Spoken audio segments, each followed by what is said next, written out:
Muy buenas a todos y bienvenidos a una nueva entrega del podcast de pasatoeléctrico.es. Como todas las semanas os habla David Montero y también tengo como siempre a mi lado a Miguel Millán. Hola Miguel.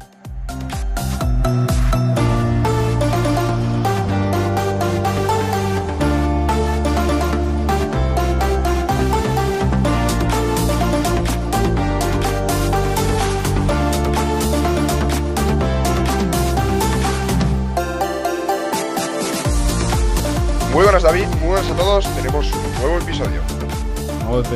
Episodio número 31.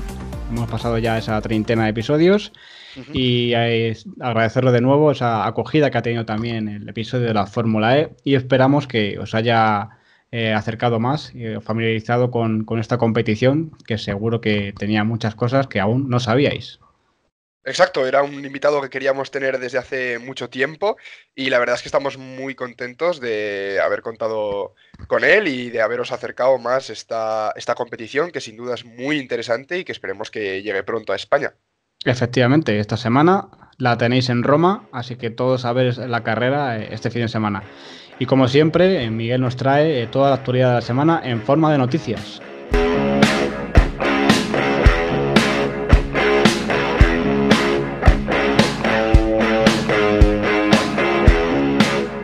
Comenzamos con Audi porque ya han comenzado las entregas del Audi e-tron, que acumula más de 20.000 reservas en todo el mundo. Durante el mes de marzo, la compañía alemana ha entregado 621 unidades en Noruega y 490 más en Alemania, que por el momento, pues bueno, son los mayores mercados para el coche eléctrico de Audi. Por lo tanto, en un cómputo global llevan ya entregadas más de 1.000 unidades. Y bueno, habrá que esperar un poquito a que a finales de mayo, me parece, ya se empezará a entregar en Estados Unidos y en China. Y bueno, yo creo que esas 20.000 reservas se convertirán relativamente pronto en entregas reales. Así es, ya son más de 20.000 reservas en todo el mundo de este coche que la verdad que ha calado en la gente. Es un coche muy atractivo, muy bonito y la tecnología que tiene Miguel yo ya me he montado, aunque ha sido Joder. una presentación estática, o sea, no le he podido rodar, pero la calidad que inspira ese coche y sobre todo la tecnología que ahora voy a desgranar un poquito más aquí de batería es increíble. Ya se ha sabido esta semana también el consumo que tiene más realista, que es el ciclo EPA, sean 328 kilómetros No está mal. y no está nada mal.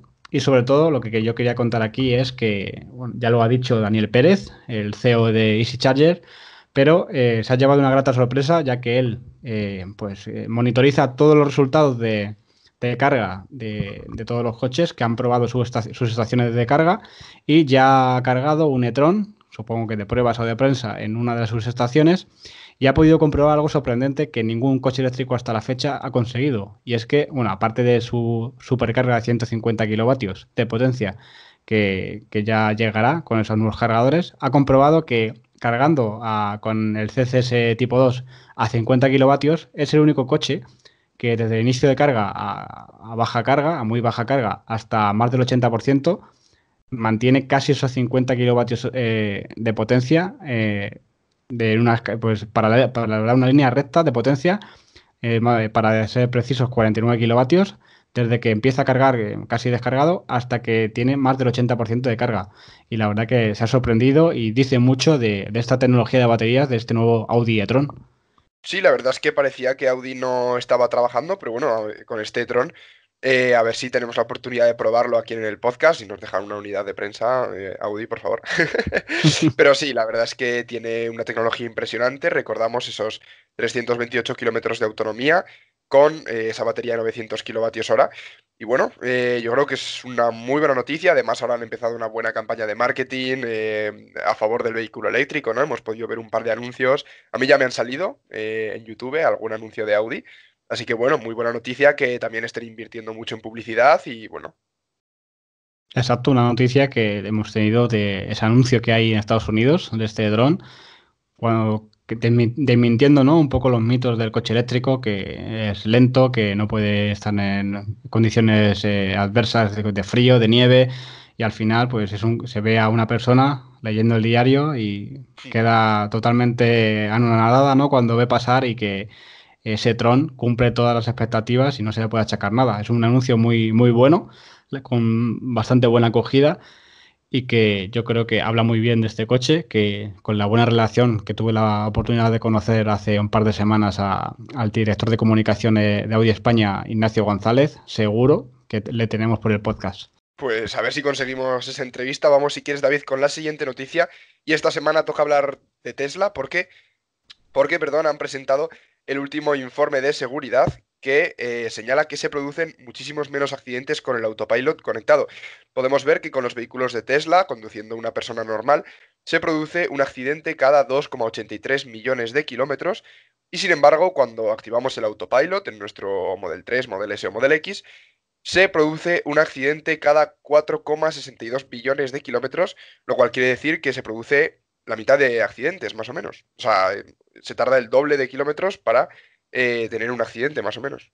Exacto, esto ya lo hemos dicho mucho en el podcast, que el coche o el sistema autopilot no ha descansado mal, no tiene estrés, no le han echado del trabajo, siempre está al 100% y al final pues es algo que es una ayuda muy buena, ya que tú si tienes algún despiste, pues simplemente está el autopilot para solucionarlo y que continuamente se va actualizando, como hemos visto en Estados Unidos o esas actualizaciones próximas que llegan con esos cambios de carril que el coche, cuando cree oportuno, ya no hace falta señalizarle con la palanca de intermitentes, él cambia de carril, incluso es capaz de volver a la derecha para dejar fluidez al tráfico, es capaz de ver un accidente, si tienes un camión delante y ha habido un accidente delante de él, ya lo ve el coche antes que tú, por lo tanto, no hay nada que objetar aquí, un coche pues que con el autopilot encendido, como yo siempre he dicho, uno de los mejores sistemas de asistentes del mercado. Sin duda, la verdad es que la tecnología de Tesla es brutal en este campo de la conducción autónoma. Sí que es verdad que la ventaja que tienen es que prácticamente el 35% del tiempo que se conducen los vehículos Tesla están en modo autopilot. Entonces, la recopilación de datos que pueden hacer de esos trayectos les sirve mucho para luego, a través de Big Data y redes neuronales y digamos que analizando todos los datos que tienen, pues pueden mejorar muchísimo este sistema de conducción autónoma y cuanto más se conduzca con este sistema y cuanta más mejoras pongan, digamos, y más coches vendan con autopilot, mejor se va a volver, más inteligente se va a volver, más rápido también. Sí que es verdad que con el tiempo, además los chips se van mejorando. El otro día vimos que el nuevo chip que están incorporando los nuevos vehículos es muchísimo más potente y les permite tener esos procesados muchísimo más rápidos. Y bueno, yo creo que conforme más se conduzca en modo autopilot, mejor se va a volver este sistema. Exacto, al final el sistema también aprende de la conducción de cada usuario y pues al final pues, lograremos, ¿no? Que la verdad que cuando llegue el coche autónomo de verdad, pues sea un coche que haga o un sistema de transporte que sobre todo facilite la vida de las personas y que baje ese número de siniestros en las carreteras que todo el mundo busca. Exacto, vamos si quieres, David, con la siguiente noticia. Y vamos a seguir con Mercedes, que va a presentar este septiembre el Mercedes EQB de Barcelona, un SUV compacto eléctrico que, bueno, ya está siendo probado, lo hemos podido ver con con esta típica aventura, ¿no? Que no deja ver muy bien los rasgos del coche, pero bueno, se ve que está siendo probado. Y bueno, conocemos poquitas cosas, la verdad. Tendrá más o menos unos 500 kilómetros de autonomía bajo el ciclo WLTP, así que eso es más o menos lo que sabemos de momento. Pues sí, otro sub más, ¿no? Un hermano menor del ya presentado EQC, que está próximo a entregarse, bueno, a salir. Y hemos podido ver esas fotos, esas pequeñas fotos con un coche con matrícula alemana, como siempre, con camuflaje. Sí que parece que hay diferencias en la parrilla delantera, ya no es tan plana y en ese color negro brillo con el emblema en luz de Mercedes como era en el EQC.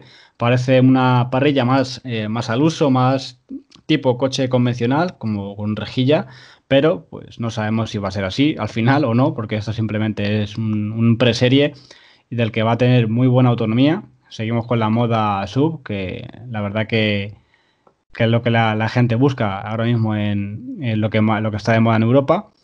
Y al final, pues hemos visto y saben que es el MQB, perdón, el EQB, porque aparte de circular con camuflaje, ser un coche más pequeño que el EQC, han visto que como símbolo de advertencia lleva la palabra electric en la luna delantera. Entonces no nos pueden engañar mucho ya.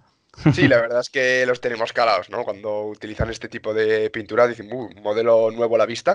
Y sé que se espera que llegue su versión de producción entre 2020 y 2021. O sea, que se presente la versión final, digamos, así que igual hasta 2022 o 2023 no vemos este vehículo entregándose. Exacto. La mala noticia que se prevé de este coche, que no va a tener plataforma propia. Pues, creen que va a ser la misma plataforma que usa o que usará el nuevo GLB.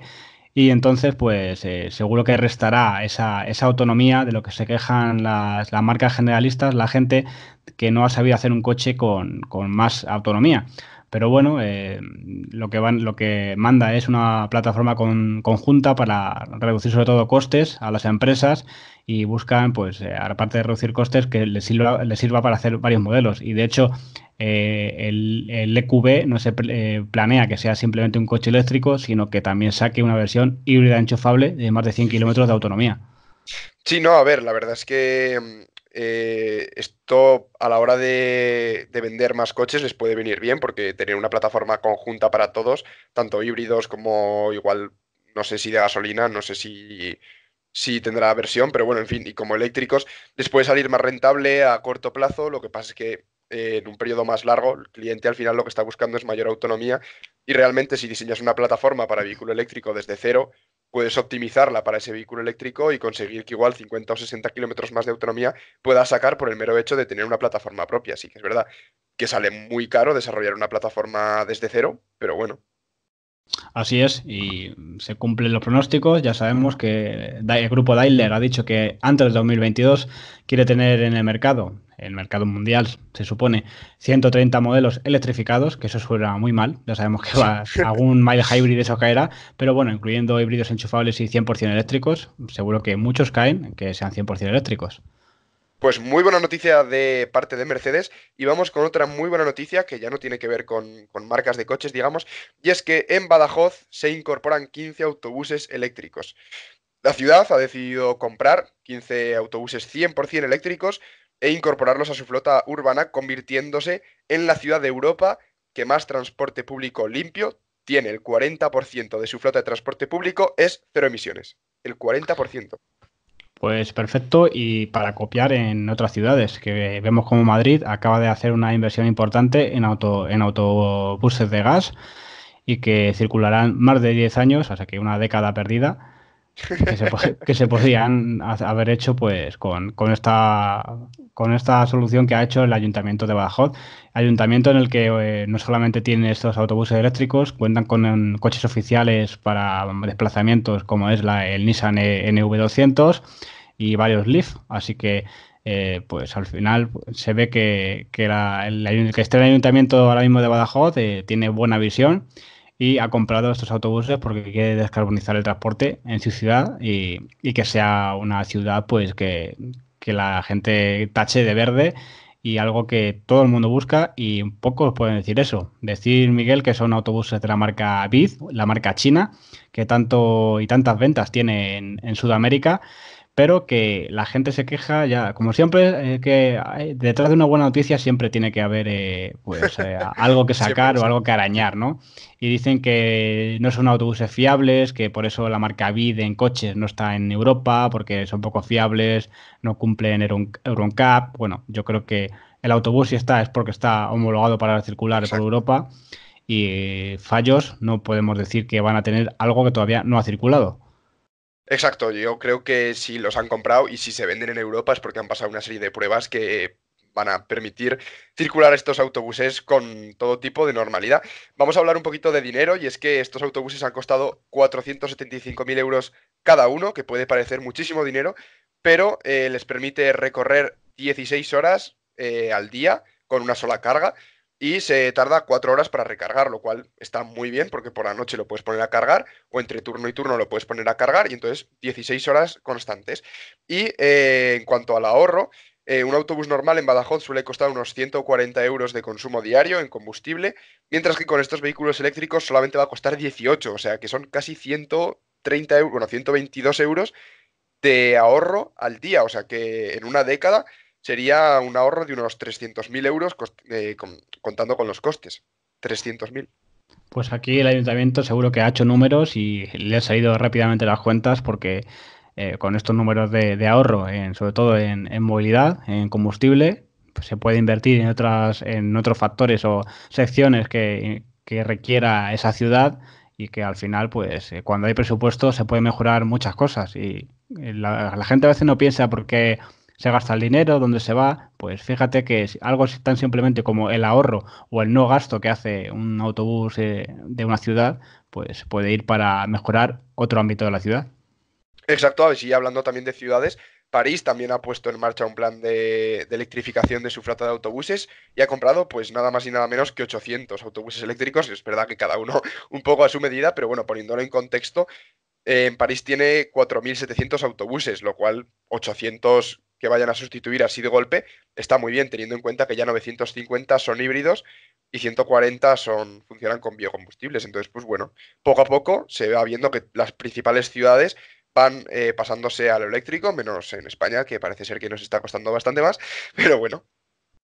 Pues sí, la verdad que tenían que tomar cartas como empresas como en Madrid, esa EMT, que parece que no se sabe por qué, han optado por una tecnología que no apoya ni facilita nada en la calidad del aire en Madrid, que tanto hace falta, comprando esos autobuses de gas. Pero bueno, todo llegará, todo el mundo comete errores y seguramente que el camino cuando haya que comprar autobuses nuevos y se achatarren estos de actuales, no quedará otra que comprar eléctricos y al final pues es algo que todas, quieran o no, van a acabar haciendo.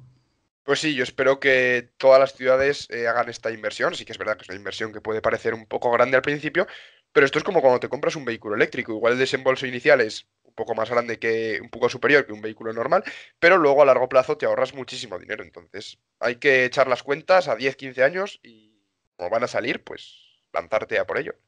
Y la gente puede decir, a 10 años, ¿cómo voy a hacer las cuentas? Pues en cosas así, en una cosa de movilidad de una ciudad, en un autobús, es como se hacen las cuentas, porque al final un autobús va a durar una década circulando y ahí ya el ayuntamiento tiene que saber cuánto va a hacer el gasto de ese autobús. Y aquí sí que se prevé cuando compras ese autobús los gastos que va a conllevar, porque tienen que estar en los presupuestos. Así que por eso cuando decimos que comprar un eléctrico, aunque veas caro en el catálogo el precio en comparación de una combustión, pues al final cuando echas cuentas ves que tienes razón y que sale más barato a la larga. Sí, que al final no es solo el combustible, sino también el mantenimiento, cambio Ujú. de no sé qué, tal, todas las piezas que tienes que cambiar en un autobús, que ahora empieza a fallar esto, lo otro, no sé qué. Un vehículo eléctrico al final es lo más sencillo que existe y puesto ampliado, digamos, a autobuses, lo mismo. Exactamente. Yo tengo por aquí un apunte, Miguel, si no tienes ninguna noticia más. No, yo por mi parte ya hemos acabado. Pues tengo que decir que el Porsche Taycan, hay algunas personas que la han podido ver, algunas personas de prensa, y nos han dicho pues algunas pinceladas de cómo va a ser este coche, Miguel. Y la verdad que hay cosas sorprendentes porque no todos los eléctricos lo tienen. Y un coche que es muy esperado, de bastante calidad, pues simplemente con oír la palabra Porsche nos podemos imaginar. Y es un modelo que la gama inicial estará compuesta por tres versiones. Y aquí también es curioso la nomenclatura. Estará el Taycan 4S y el Taycan Turbo. Taycan Turbo, pero 100% eléctrico. No sé cómo. No quiere la marca no perder esa nomenclatura y esos emblemas de la marca, como son en su 4S y su Turbo, para que sigan, ya sea como sea, que la gente cuando vea un Porsche, pues siga identificando lo que siempre ha tenido y no sea un cambio drástico para sus clientes. Será el capaz de tener una carga a 350 kilovatios, lo cual va a ser de los primeros del mercado que logre esto, con una carga al 80% en 15 minutos, cuando existan mayoritariamente esos cargadores. una batería de 95 kilovatios hora y un 0 a 100 en menos de 3,5 segundos. Y se prevé que una autonomía de 500 kilómetros, todavía no se sabe en qué ciclo, pero lo curioso ha venido cuando la gente se ha montado y les han explicado un poco el coche. Y es que, lo primero, la frenada regenerativa es totalmente distinta a casi todos los eléctricos, ya que no frena al levantar el pie del freno, Miguel, como los actuales. El freno regenerativo, si levantas ¿Cómo lo hace? el pie del pedal de freno, empieza a decelerar y a frenar el coche con el motor eléctrico, pero en esta ocasión quieren adaptarlo más a una conducción actual de un modelo Porsche de combustión, y lo que han hecho que pisando el freno se activa el freno regenerativo, y si pisan más entra ya el mecánico para que el cliente siga pensando que lleva un coche como hasta ahora y no Bueno, tengan que explicarle o cambiar el chip, ¿no?, a un coche eléctrico. sí, ¿Cómo lo no sé, ves? la verdad. Yo lo veo, o sea, no lo veo mal. Quiero decir, es una forma de adaptar un vehículo eléctrico a la conducción actual de hoy en día, que no, que para el cliente, que al final se gasta ciento y pico mil euros en un coche, igual no le suponga ningún tipo de adaptación ni nada. Simplemente tú vas y conduces como has conducido durante toda tu vida, acelerador y freno. Imagino que no tendrá cambio de marchas. Así que o sea, simplificando la conducción, pero a la vez manteniendo ese pedal de aceleración, o sea, de acelerador y de freno, digamos, y tener que pulsar el freno como hacemos hoy en día, pues para frenar. Efectivamente, han querido dejar claro que la gente que siempre está con esta marca no vea un gran cambio, porque al final el cliente de Porsche es un cliente muy exigente y, pues, aunque sea eléctrico de combustión, quiere que sus prestaciones sean las mismas. Pues la marca ha decidido a bien poner este sistema para que, pues, no sea tan brusco, ¿no?, el cambio de un Porsche eléctrico de un Porsche de combustión a un Porsche eléctrico, y lo han denominado, ¿no?, como una mezcla entre coche deportivo tradicional de altas prestaciones y nave espacial, ¿no? Esa es la nomenclatura que le ha dado Porsche. Y también decir que, como has dicho lo de las marchas, Miguel, va a ser el segundo coche, porque el primero fue el Rimac C2, Ujú, que cuente con una transmisión de dos velocidades. O sea, no es ujú. como el coche eléctrico al uso, que metes la D y va hacia adelante y la R y va hacia atrás, sino que esa D tendrá dos velocidades. Ah, pues mira qué curioso. Eso sí que es una cosa que no sabía porque al final piensas, ¿no? Que el motor está ahí simplemente y no hay marchas y tal, pero bueno, eso de tener dos velocidades está muy, muy bien. Pues sí, habrá que probarlo porque no sé, en papel suena un poco extraño, pero Sí, un quiero poco. saber por qué han hecho esto, y directamente pues cómo será en la práctica. Pues sí, mira, un detalle de diseño que estoy viendo ahora, que estoy así viendo un poco unas fotos, es que en el puerto de carga tienes una pantallita pequeña donde te pone el porcentaje de la carga. Entonces no tienes que entrar dentro del coche para ver cuánto porcentaje llevas y te pone el tiempo restante, lo cual está muy, muy bien. Un detalle muy interesante. Pues muy bien, porque aparte que seguro que tú ya lo podrás ver desde alguna aplicación, y no estar pendiente del coche, esto servirá sobre todo a gente que esté apurada o quiera usar ese punto de recarga, y pueda ver efectivamente a tiempo real si ese coche está cargado o cuánto le queda para dejar libre ese cargador.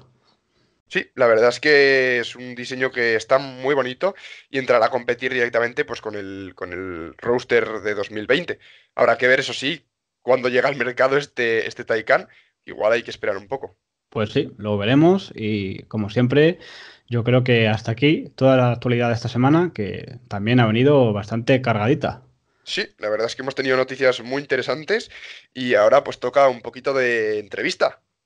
Pues sí que, Miguel, como preámbulo a esa entrevista, que decir ya que va a ser de nuevo con nuestro experto de Transport and Environment, Carlos Calvo, dijimos en un podcast que un coche de GNC, aparte de esos mantenimientos que tiene que tener cada 4 años para comprobar el sistema antes de la ITV de gas natural, y pues que cada 20 años se tenían sí o sí que cambiar los tanques, que bueno, a 20 años pocos coches yo creo que llegarán, simplemente porque la gente los cambie, no porque no dure.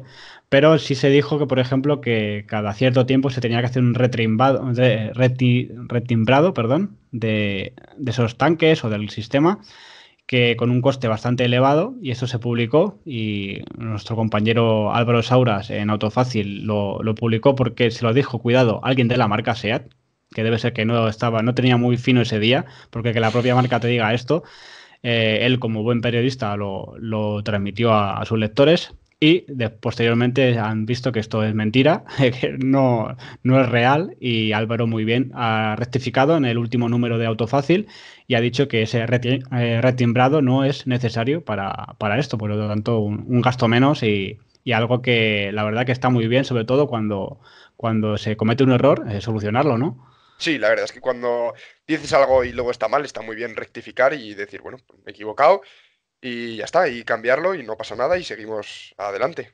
Exacto, y sobre todo esa entrevista de hoy va sobre esto, la cumbre de Gasnam, que ha tenido esta semana pues encuentro para todas esas empresas y pues distribuidoras, asociaciones de gas natural y para ver qué es eso, el futuro y sobre todo cómo ha ido el año para en el gas natural en transporte sobre todo.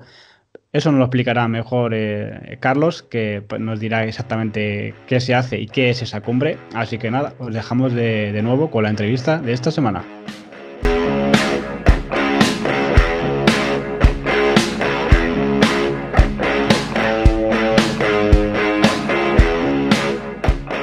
Pues esta semana se ha celebrado la séptimo congreso de Gasnam, un congreso pues que se celebra una vez al año y en el que varias empresas o varias asociaciones sobre el gas en España pues exponen su visión sobre este año, sus números, su futuro y, cómo no, qué mejor si no para hablar de todo esto, sobre todo del gas natural, como es un experto, es Carlos Calvo de Transport and Environment. Una vez más, bienvenido a nuestro podcast, Carlos. Hola David, ¿qué tal? Gracias por invitarme de nuevo. Espero que tus oyentes no se acaben cansando de mí tanto que venga a tu podcast. Pues muchas gracias y sobre todo porque me ha gustado que vengas, pero sobre todo ya que está tan de actualidad esta semana esa cumbre de Gasnam y ya que hemos tenido varias respuestas en redes sociales, incluida la ministra del nuevo Ministerio de Transición Ecológica, que por hacer spoiler luego ya hablaremos de ello, pero para que los oyentes sepan, Carlos, exactamente qué es una cumbre de Gasnam, por qué hacen estas cosas. Vale. Bueno, para aquellos que no lo conozcan en detalle, Gasnam es la asociación en España que fomenta el uso de gas natural en transporte, en todo tipo de transporte. Y bueno, dentro de esta organización, pues están todos aquellos que tienen algún tipo de interés en que desde SEAT, tienes a Naturgy, la antigua Gas Natural Fenosa, tienes a BP, tienes a Galp, en fin, todos aquellos que tienen algo que ganar si se usa gas natural en transporte, Repsol, en fin, pues los que quieren que sigamos consumiendo gas natural y que consumamos más. Pues ellos tienen una conferencia anual, un congreso, este año ya es el 7º, y yo lo conozco un poco más de cerca porque el año pasado tuve la suerte, entre comillas, de participar en este congreso en Madrid. Y básicamente consiste en 2 días de un programa bastante intenso en el que se pasan revisando pues, todos los desarrollos que ha habido en el sector, en el que piensan cómo se puede seguir vendiendo o conseguir vender más gas natural en transporte y, en fin, un poco seguir desarrollando esta idea y que, de hecho, en España pues va bastante bien, ¿no? Porque modelos como, por ejemplo, el Seat León híbrido a gas natural, pues va bastante bien las ventas. Entonces, bueno, pues este es como un impulso, ¿no? Y en torno a este congreso, pues consiguen sacar noticias en prensa, en el que vuelven a decir que si el gas natural es mejor que el eléctrico, que dicen lo maravilloso que es, lo limpio que es, lo ecológico que es, etcétera, etcétera, etcétera. Es, digamos, el impulso anual que tienen para seguir con su actividad a lo largo del año. Yo la verdad que ya estoy que, pues, aparte de ese estudio que ya sacó Transport and Environment hace meses, ya estoy cansado, ¿no? De un coche que me matricula nuevo, ya sea de una empresa, como un supermercado, algún autobús que se ve por algún municipio de Madrid. Eso de silencioso, limpio y ecológico, me muevo a gas o cosas que de verdad, si la gente se informa un poco, sobre todo los ayuntamientos, que seguramente algunos con buena fe compran porque de verdad creen que es mejor solución, pues yo creo que si se informan y leen un poquito, verán que vuelven y vuelven cada año a intentar colarle la misma mentira, ¿no? Efectivamente. Entonces, bueno, yo no me quiero repetir lo que ya hablamos en un podcast específico de este tema, ¿no? Que lo hablamos junto con Emilio de las Heras, pero es como un impulso. El Congreso es un impulso en el que vuelven a crear confusión, en el que de repente la gente dice, uy, como empiezan a salir noticias, empiezan a salir ejemplos, que si tal compañía de barcos ha comprado tantos barcos a GNL, o que si tal ayuntamiento o tal comunidad autónoma ha comprado o está promoviendo el uso de gas natural. Entonces, como que hace mucho ruido y crea confusión.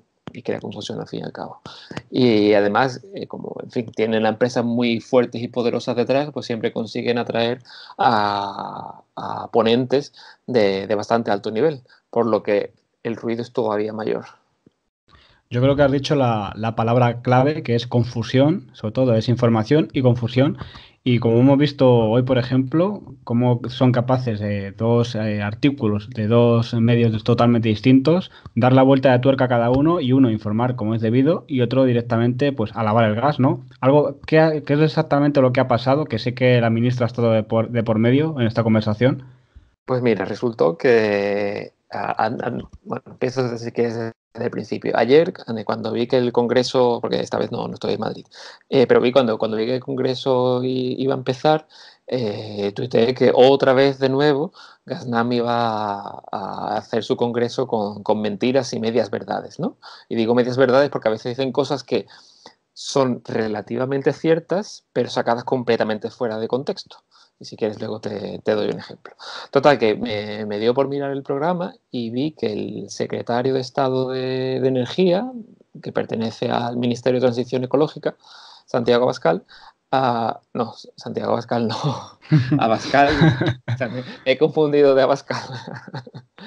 Y bueno, total, que el secretario de Estado de Energía iba a participar en la sesión inaugural, que me pareció un poquito llamativo, porque, por ejemplo, el Ministerio de Transición Ecológica ha presentado el Plan Nacional de Energía y Clima y, bueno, de gas en movilidad hay más bien poco o nada, porque evidentemente es una solución que no es una solución para nada, es decir, no es una solución. Y total, que lo critiqué en Twitter, etiqueté también a la ministra y, en fin, a gente dentro del ministerio, pero bueno, ahí quedó. Total, que luego más tarde, ayer vi que en el periódico de la energía sacaban un artículo que básicamente citaban directamente al secretario de Estado como diciendo la descarbonización, literal, la descarbonización del transporte pasa por la gasificación del transporte. Y yo pensé, me llamó mucho la atención que el secretario de Estado de este ministerio dijese eso, porque no, que no tenía sentido. Total, que hoy he sabido que eso lo sacaron de agencia, de Europa Press aparentemente, pero me pareció raro. Total, que puso un tuit diciendo que si podrían por favor confirmar en el ministerio si era así, que si en el Ministerio de Transición Ecológica pensaban que la descarbonización del transporte pasaba por la gasificación.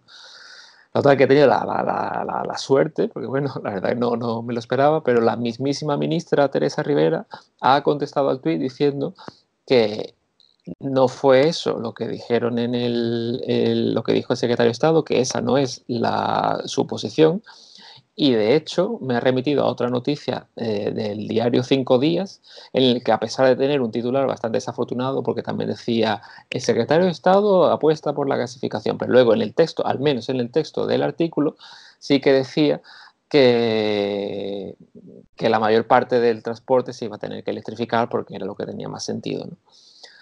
Y entonces, nuevamente, aquí ha habido dos artículos en periódicos, en prensa completamente diferente, pero que aportaba ese ruido, ¿no? Parece como que el ministerio estuviese apostando por esto, luego que no, luego si te lees la letra pequeña un artículo decía que sí, el otro decía que no, en fin.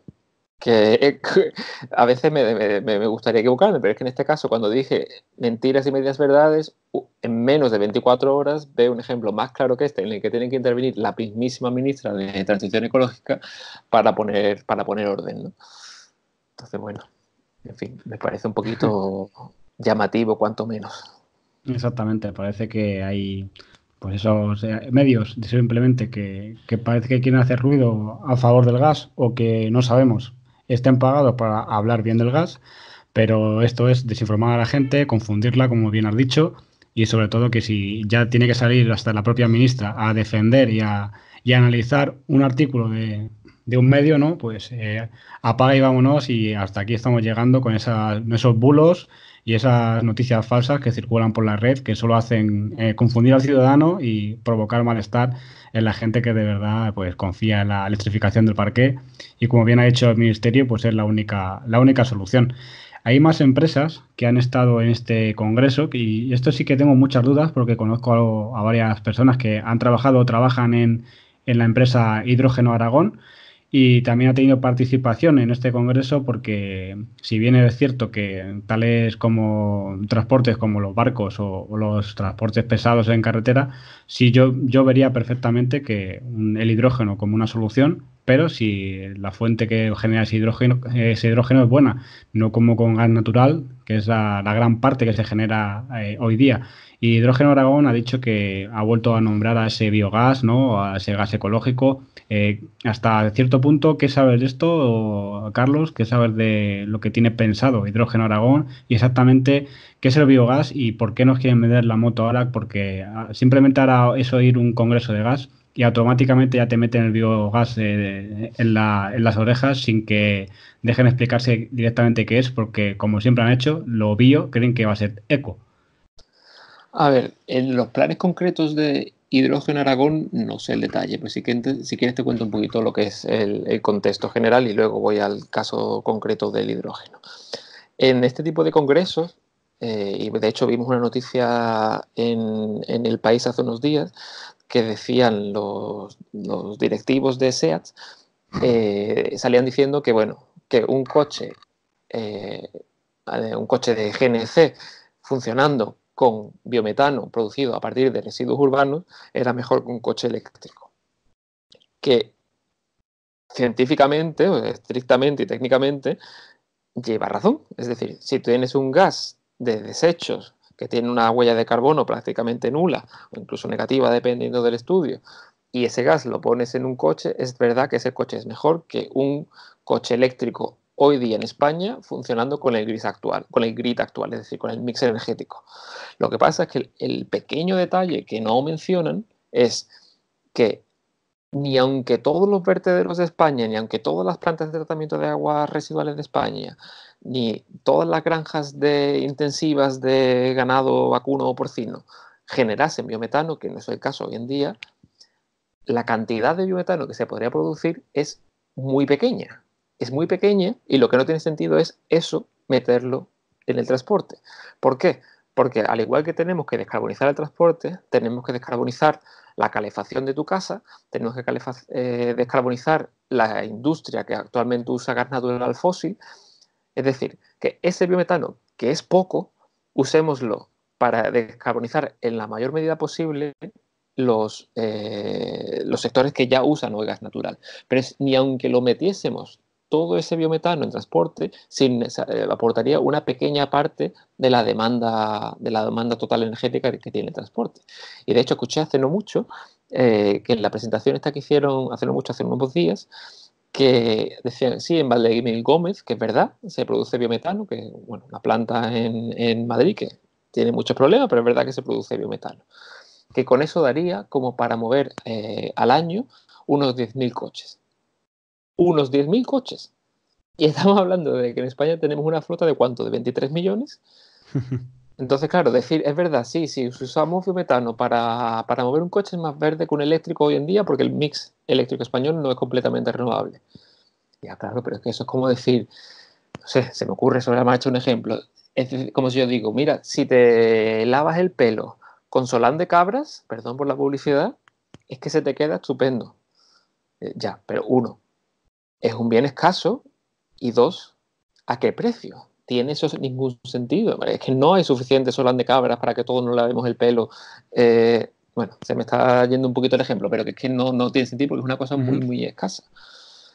Que es verdad que debemos intentar producir la mayor cantidad de biometano posible, pero en un sistema donde hay muchas renovables, a lo mejor tendría más sentido acumular ese biometano guardarlo y cuando no haya sol o no haya viento, entonces en ese momento quemarlo en una central de ciclo combinado para producir electricidad.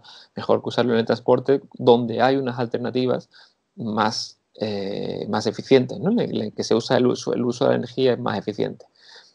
Total, el problema o la cuestión que pasa con el hidrógeno es que también llevamos invertidos en Europa muchos millones durante los últimos años para que el hidrógeno se use como alternativa en el transporte.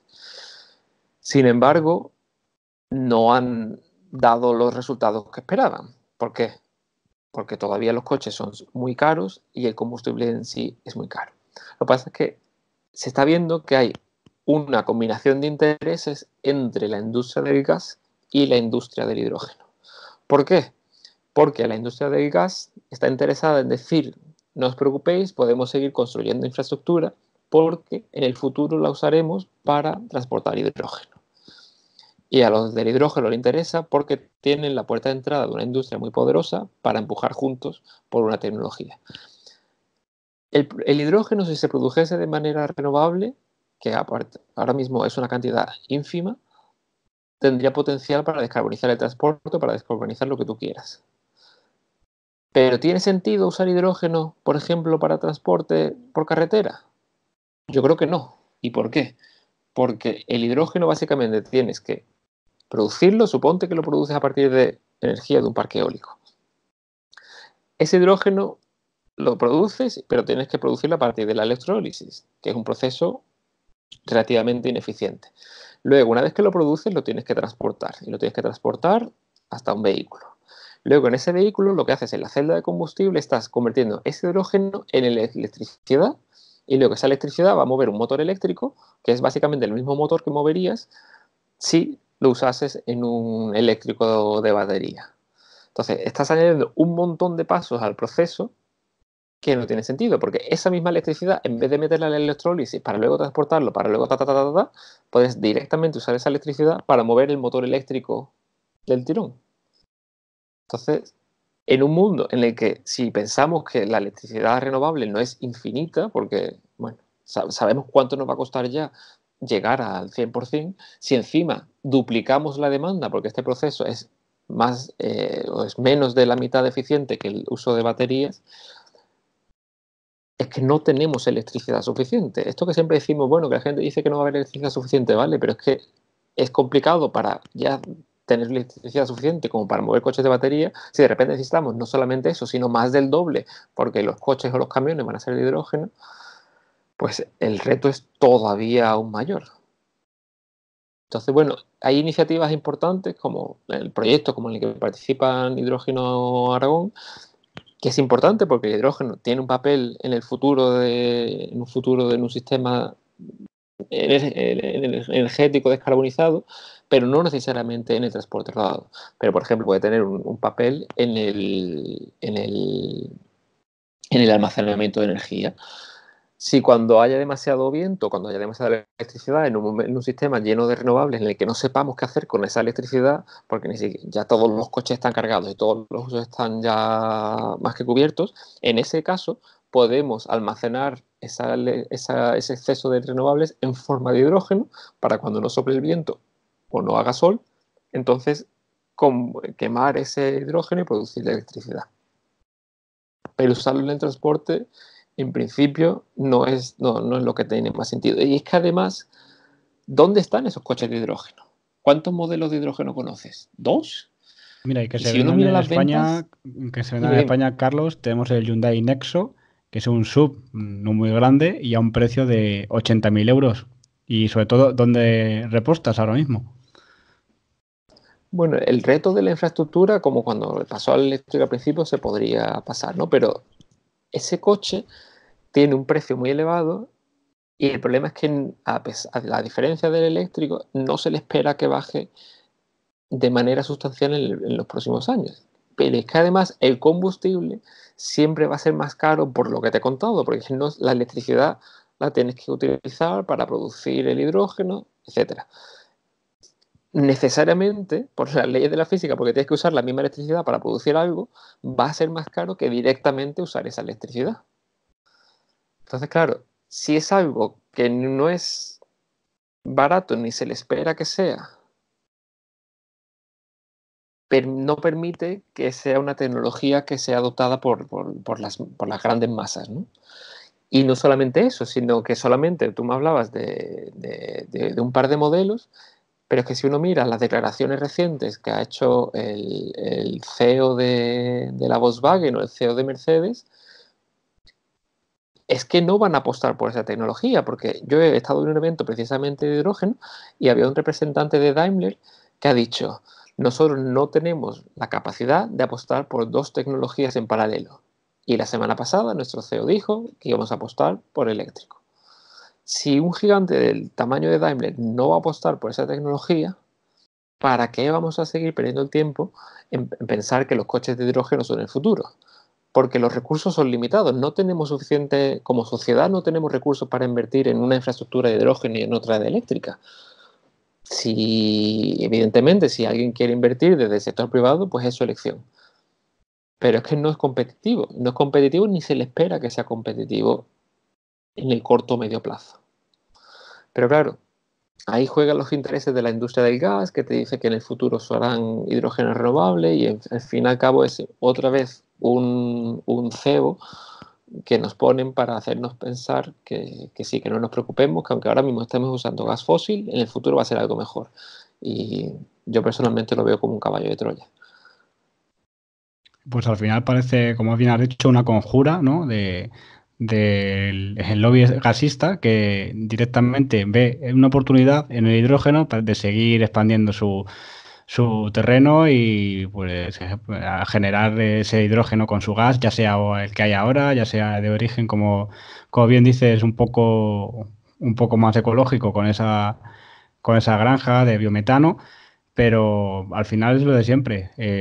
¿Por qué te vas a molestar en hacer todo un proceso más largo, con más pérdida de eficiencia y más costoso para todos, cuando tienes un coche que directamente obtienes, si es de manera renovable, mejor esa electricidad y directamente la pasas al enchufe? Mucho más limpio, mucho más, sobre todo, ecológico y lógico, porque es Sí, sobre todo mucho, lógico, sí. sobre todo lógico, porque es algo que aquí yo creo que los fabricantes están, no sé si muy perdidos, muy concienciados con cada tecnología, depende del viento que le sople, pero no puede ser que una empresa apueste por el hidrógeno, otra apueste por el eléctrico, otra apueste por el gas, otra apueste por... No, yo voy a seguir haciendo diésel porque ya veréis cómo esto fracasa y al final voy a quedar yo solo de diésel. Al final esto hay que ser todos a uno, como hemos dicho también los partidos y los gobiernos.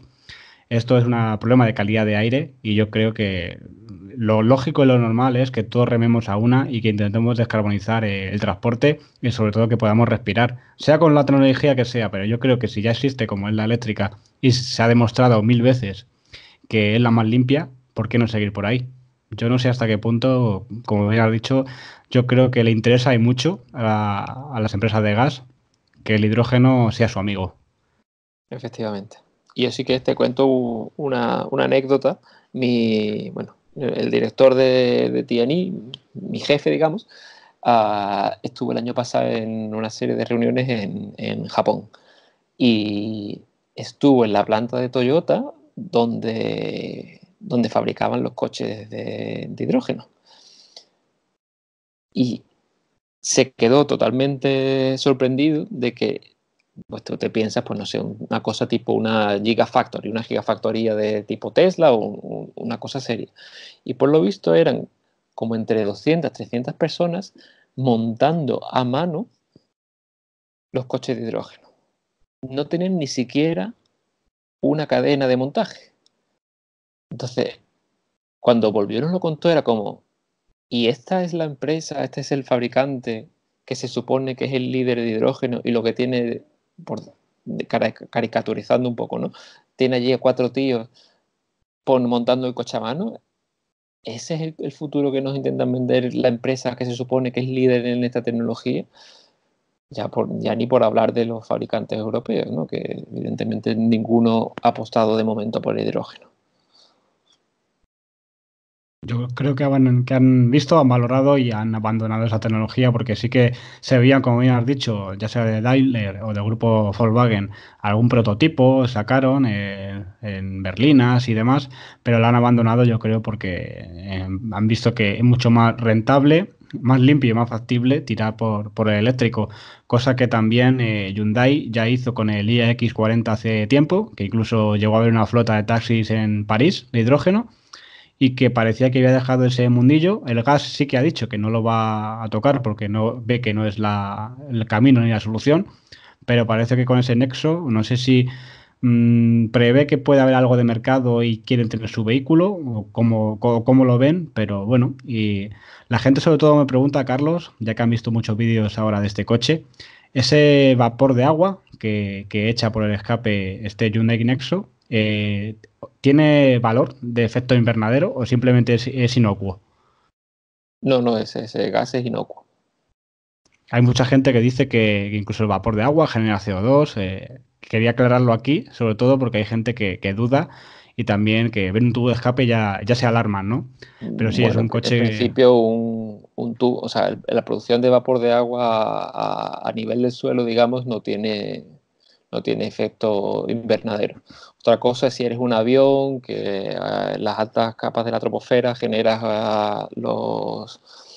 no sé cómo decirlo en español, los contrails, como las nubes que generan los Ujú. aviones, que eso sí que tiene un impacto de efecto invernadero, pero a nivel en superficie no tiene impacto. No hay que tampoco ser conspiranoico. Eso es un tema, Carlos, para largo y tendido en otro podcast, ¿eh? Porque la gente también, hay gente incluso que piensa que nos gasean con Sí, eso, la línea de los aviones. los chemtrails, sí. Como Eso sí, dice eso la. da. Bueno, yo creo que no debemos de mantenernos alejados de las conspiraciones de ese tipo, si no vamos a Perfe- acabar hablando de los terraplanistas, como tú decías hoy en el podcast. Exacto, un congreso de terraplanistas, ¿no? Yo creo que ni el que tenga mejor cargo en ese congreso se cree lo que está, lo que está saliendo de su boca, ¿no? En fin, la verdad que al fin y al cabo, cada uno, a ver, en un sistema económico como el que tenemos, pues cada uno intenta vender lo que es su producto, ¿no? Y bueno, si uno quiere vender, a ver, nosotros nunca hemos dicho que no se deba vender coches a gas, que cada uno venda lo que le dé la gana, pero por favor que no tenga ningún tipo de incentivo desde el sector público. Porque, por ejemplo, a día de hoy el gas no paga impuestos apenas en comparación con lo que se paga de gasolina o de diésel, y eso no tiene justificación alguna. Y la política pública tiene que ser o estar orientada al beneficio de todos. Entonces, bueno, que cada uno venda lo que quiera, pero que no sea a costa del bolsillo de todos. Efectivamente. Vamos a dejar el tema, si quieres, Carlos, y vamos a hablar un poco de lo que nos gusta, que es un viaje que tienes planeado, ¿no? En un coche eléctrico. ¿Va a ser tu primer viaje largo en coche eléctrico? ¿Verdad que lo puse también otro día en Twitter? Pues sí, sí, sí. La verdad que he hecho viajes, algún viaje de fin de semana por aquí, por Bélgica, pero bueno, estamos hablando de una distancia de, digamos, menos de 100 kilómetros, porque bueno, en Bélgica nunca puedes ir muy lejos. Y sí, en junio tengo una reunión familiar en un pueblo en el que bueno, básicamente no se puede llegar de otra manera que no sea en coche, sí, a menos que eche 3 días. Y bueno, yo no tengo coche propio, pero a través de una empresa de alquiler de vehículos eléctricos aquí en Bruselas, estoy mirando a ver cómo puedo hacer para llegar allí bien en un tiempo razonable. Si quieres, cuando lo haga te cuento más, pero bueno, ya la verdad que mucha gente me ha dado bastantes recursos y es más factible de lo que pensaba. Con un coche relativamente, bueno, digamos de gama media, ¿no? Un Zoe 40, porque no sé por qué, por cierto, aquí lo llaman Zoe 400, pero bueno, que tiene una autonomía decente pero limitada, porque estamos hablando de que tengo que ir como a una distancia de unos 370, 380 kilómetros. Ujú. Bueno, yo creo que con una carga intermedia y también necesaria para también descansar, pues ese coche lo puede conseguir. Tenemos aquí en Paseo Eléctrico personas que lo han conseguido, Madrid y Barcelona, con un Zoe y sobre todo pues es un coche que yo lo que has dicho del Zoe 400, yo siempre lo he conocido como Zoe 40, pero sí puede ser que, Carlos, porque es la autonomía en NEDC que homologaba el coche cuando salió, que eran 400 Sí. kilómetros. Aquí se le conoce, bueno, yo no sé si la empresa con la que lo tengo pensado alquilar lo llama así o que se llama así el modelo oficialmente, pero sí, aquí lo llaman Zoe 400.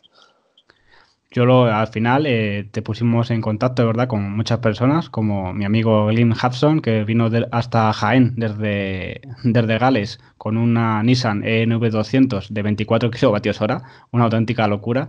Y Sí, sí sí. que espero que por lo menos te ayude, ¿no?, a buscar o cómo buscar esos puntos de recarga. Sí, sí, no, pues nada, ya he visto. Pasa que yo pensaba, quería hacer la ruta más directa, que en vez de 380 eran como 360, que bueno, es una diferencia mínima. Y esa ruta que digamos era un poquito más agreste, los puntos de recarga había menos donde elegir, pero ya he visto otra ruta que era la de 380, que va por una autovía prácticamente todo el rato y tanto en Bélgica como en Alemania, que hay puntos de recarga no súper rápidos, pero sí de 22 kilovatios cada 10, 15 kilómetros. La verdad que me he quedado bastante sorprendido. Pues muy bien, además, en ese coche que como tiene esa carga alterna de bastante capacidad, pues hará que el viaje sea más ameno. Y sobre todo un coche, Carlos, que ya lo verás cuando te familiarices con él. Yo lo que he notado que de 90 a 100 kilómetros por hora el consumo prácticamente no cambia, pero es pasar de 100 kilómetros por hora y eso se dispara. Sí, sí, sí, sí. En las webs que podías mirar a ver dónde podías cargar y tal, te preguntaban la velocidad a la que podías ir y se notaba, ¿eh? Porque te pasaba prácticamente de tener que cargar una vez a cargar dos, en fin. Sí, sí. Pero bueno, lo he cogido ya, pero para distancias más cortas. Pero bueno, esta va a ser la primera vez que vaya un poco más lejos. Pues perfecto, y sobre todo un viaje cero emisiones, que ya hemos visto como alguna gente por redes sociales ya te decía, ¿y a Bruselas cómo vas? Pues amigo Carlos, pues, vive en Bruselas ya. No, no, claro. Bueno, ese es un Siem- tema complejo. Alguna vez te tengo que confesar que algún avión cojo, pero bueno, el año pasado, por ejemplo, que tuve que ir a Madrid mucho porque tenía a mi compañera allí de baja de maternidad, casi todas las veces fui en tren, que es posible. Fueron 14 horas de Bruselas a Madrid, pero es posible llegar en tren. Que bueno, al fin y al cabo no deja de ser una jornada laboral, ¿no? Trabajaba desde el tren y tan ricamente. El problema era el precio, que era Ujú. bastante elevado, porque claro, tenía que coger tres aves, digamos, el Bruselas, París, París, Barcelona, Barcelona, Madrid, y sumaba. Y lo que pasa es que lo compré con mucho tiempo, etcétera, etcétera, pero no salía barato, entre otras cosas, porque bueno, los billetes de avión no pagan IVA, no tienen impuestos al queroseno, en fin, que eso también da para otro podcast. Exactamente, Carlos. Como vimos que Ryanair se ha convertido en una de las principales emisoras de CO2 en el planeta. En Europa, sí, sí. De los 10, en el sistema de comercio de derecho de emisión está la número 10. Está junto con otras 9 plantas de carbón, las mayores plantas de carbón y Ryanair. Hay que pensar, la verdad que tienen mucha flota de aviones, y es lo que hay. Pero bueno, eso como has dicho da para otro podcast y no te queremos entretener más, Carlos, que se hace tarde y la verdad que como siempre un placer que siempre estés dispuesto a estar en este podcast cada vez que haya un acontecimiento que los oyentes tengan la necesidad de escuchar. Bueno, y a ver si la próxima vez tenemos algo que contar adicional, no solamente criticar a Gasnam. Exactamente. El día que Gasman diga la verdad o directamente, pues una experiencia con ese coche eléctrico, como bien has dicho, de ese viaje, que también pues la gente quiere saber cómo se viaja, sobre todo por fuera de España, y sobre todo si es un Renault Zoe, que es un coche más asequible para la persona que no todo el mundo se puede comprar un Tesla y tiene que viajar. Exacto. Pues muchas gracias, Carlos, de nuevo, y nos vemos hasta en el siguiente podcast. Gracias a ti, David. Cuídate. Pues hasta aquí la entrevista de esta semana, Miguel. Yo creo que hemos dejado claro por dónde van estos lobbies, digamos, estas empresas que se dedican a querer vendernos el gas natural en transporte.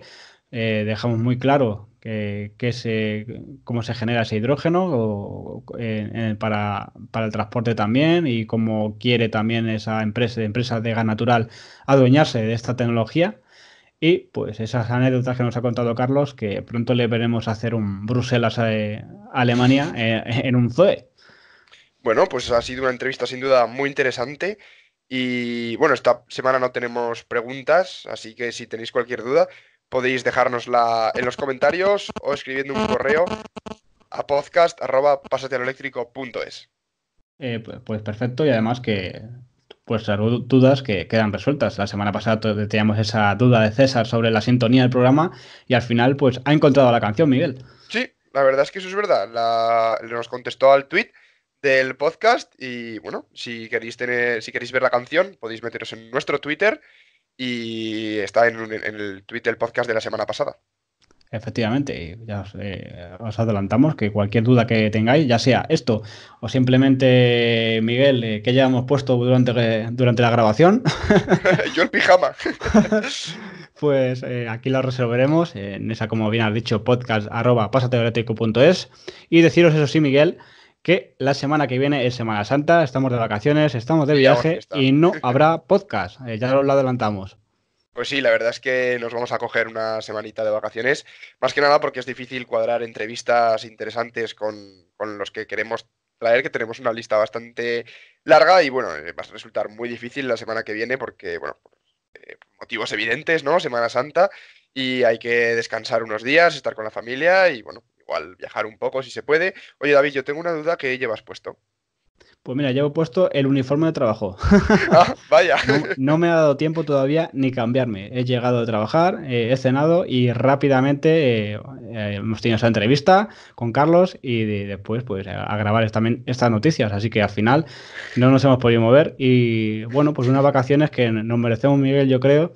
Y Pues sí. que voy a nuestra tierra amada, vuelvo a Aragón y sobre todo vuelvo a una ciudad como es Teruel, que voy todos los años y me reuniré con alguna persona allí en Dinópolis para hablar de esa quedada que tenemos pendiente en Teruel 100 Uy. eléctricos y ver si quieren resolver alguna duda conmigo ya que estoy allí o directamente que me comenten cómo va por allí la planificación. Pues sí, estamos trabajando en esa super quedada y habrá que ver, os traeremos novedades y noticias muy interesantes en cuanto tengamos cosas confirmadas y cerradas. Pues efectivamente, y felices vacaciones sobre todo, que lo descanséis, que lo paséis bien, cuidado en la carretera, sobre todo, y como todas las semanas, Miguel, pásate de eléctrico. ¡Au!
Chao.